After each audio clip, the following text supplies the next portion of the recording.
Hello friends, in this video lecture we will discuss about hormonal control of male reproductive system, that is also known as feedback mechanism of male reproductive system. So in case of human male, this feedback initiated at the time of puberty. What is puberty? So puberty, as we already know, this is age of sexual maturity, or roughly we can say adolescence, when male gamete synthesis initiated in human male, that is sperm or spermatozoa. Before that, there are few hormonal activities that are responsible for all this kind of act. So first of all, in hypothalamus, that is a part of brain, there will be secretion of GnRH. GnRH is gonadotropin release hormone, or also known as gonadotropin release factor. So here in this diagram, this upper portion is hypothalamus.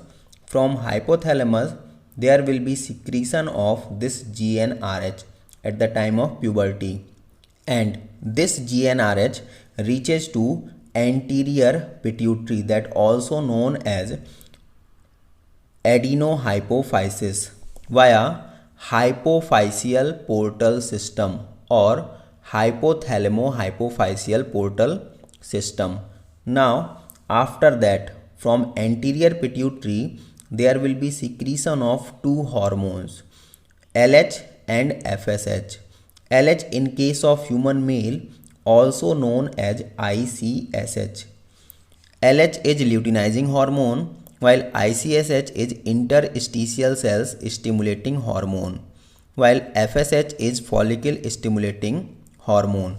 This ICSH is strictly used only for male, while LH and FSH also for female. So these two both hormones are considered as gonadotropins or gonadotropic hormone. Why?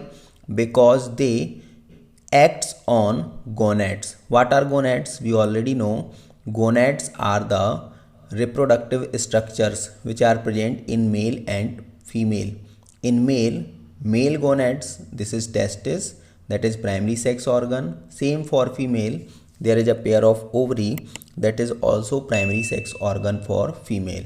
So here in male, by anterior pituitary, there is secretion of ICSH or LH and FSH, and both these hormone reaches to gonads via blood. So here in this diagram, from anterior pituitary, with the help of blood, the hormones LH and FSH reaches to the testis, and here in testis, here we already discussed about the structure in previous lectures, that there is a number of testicular lobules that are innerward projection of tunica albuginea, and in that testicular lobules there is nearly 1, 2, 3 seminiferous tubules, and inside these seminiferous tubules the act of spermatogenesis, which is sperm production process, completed. So this is in large view here of seminiferous tubules.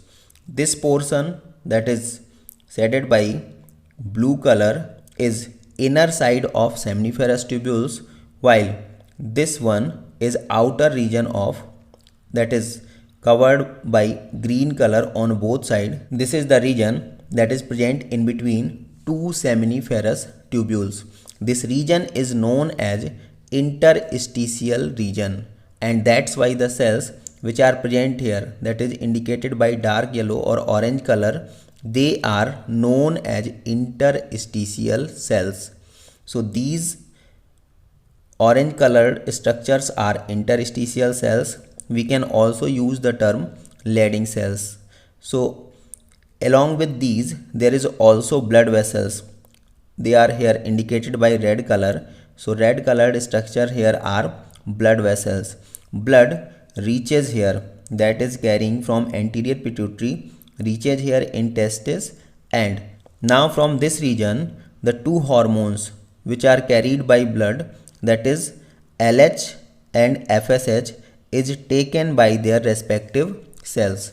So here LH is taken by Leydig cells or interstitial cells that is located here in between two seminiferous tubules, while FSH is taken by Sertoli cells that also known as nurse cells or mother cells or a type of sustentacular cells.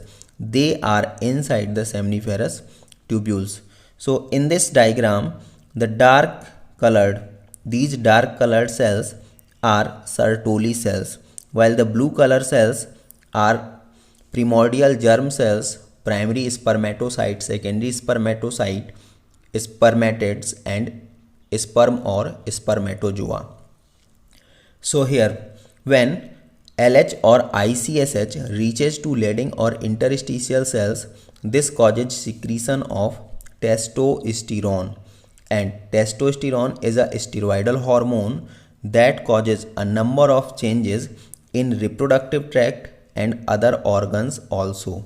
For example, this causes means testosterone causes libido, that is a sexual desire or sexual drive. Testosterone also causes bone growth, muscles growth.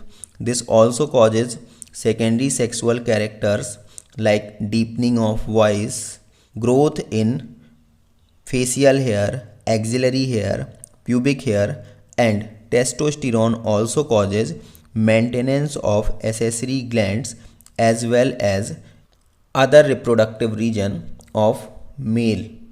So testosterone involved in spermatogenesis also, but not individually. This involved along with the Sertoli cells. How? So we have to discuss here. FSH comes in contact with Sertoli cells that are also named here.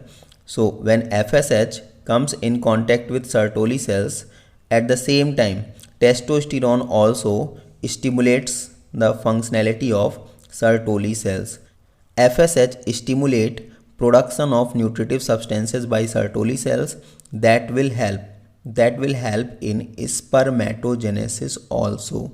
Means primary germ cells or primordial germ cells, they are getting converted into primary, secondary spermatocytes, spermatids and sperm or spermatozoa. This is all because of Sertoli cells. So Sertoli cells, they are secreting two proteins that are ABP and inhibin. ABP is androgen binding protein. This causes concentration of testosterone in seminiferous tubules. So ABP is very important. What is the role of ABP again? This causes concentration of testosterone inside the seminiferous tubules, and that's why along with testosterone this causes spermatogenesis. While the second one, that is inhibin, this releases only in blood when the sperm count is very high. Otherwise there is no release of inhibin in blood, and when sperm count is very high, at that time inhibin via blood reaches up to anterior pituitary as well as hypothalamus, and this causes decrease of respectively from hypothalamus GnRH and from anterior pituitary FSH. By their decrement in secretions, there is also reduction in the activities of Sertoli cells as well as ABP and inhibin secretion. While excessive secretion of testosterone also causes negative feedback to anterior pituitary for secretion of LH or ICSH, while over hypothalamus this reduces the secretion of GnRH also.